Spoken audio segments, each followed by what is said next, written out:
नमस्कार भैया लोग। तो नहीं नाव का सरस्वती वंदना सुनी तो हे सरस्वती माई अमोलिया से भेंट कराई।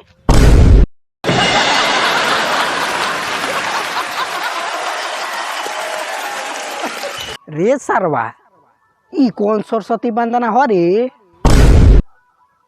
हे सरस्वती माई आ जनुआ से भेंट कराई। बताइए भैया लोग, जब ऐसा वंदना सरस्वती माई सुनी है तो का होई? पंडाल छोड़ के भगमे न करी है।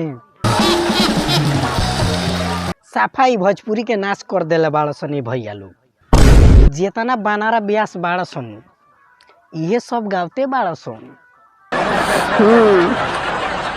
बताई ई देवियो देवता लोग के नहीं खसन छोड़त, इन्हू लोग के नासिए दिले बाड़ सन।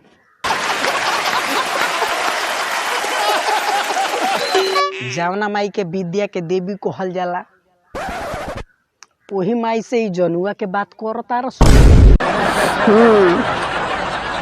अरे जो रे पागला ब्यास, अरे हे माई से मांगही के बात विद्या मांग, ज्ञान मांग, बुद्धि मांग, ये तो कुछ और मांगता री। जनुआ से भेंट कराई। अब सरस्वती माई के इहे काम रह गइल बा। हमारा ई समझे में नहीं आवत कि है छोटपुटिया ब्यासा बा जौन ई सब गावत रसन, ई कावना ग्रह से आइल बाड़सन ये भाई लोग।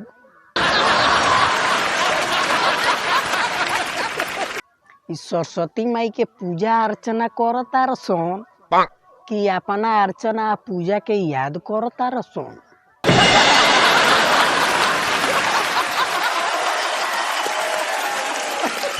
हम तो इतने कहब ये भाई लोग, तनी गावे के बाद तो नीमन नीमन भजन गावलो माई लोग के।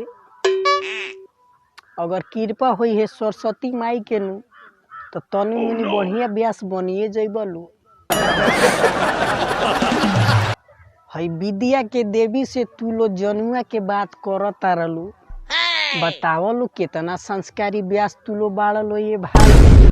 तू लो तो लागता कलयुग के भ्रष्ट क देबलो।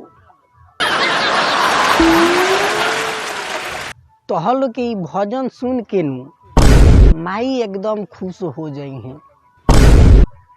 ऊ ना खुश हो जाई है नु कि कबो भाला ना तोहलो में भाला हो जाई।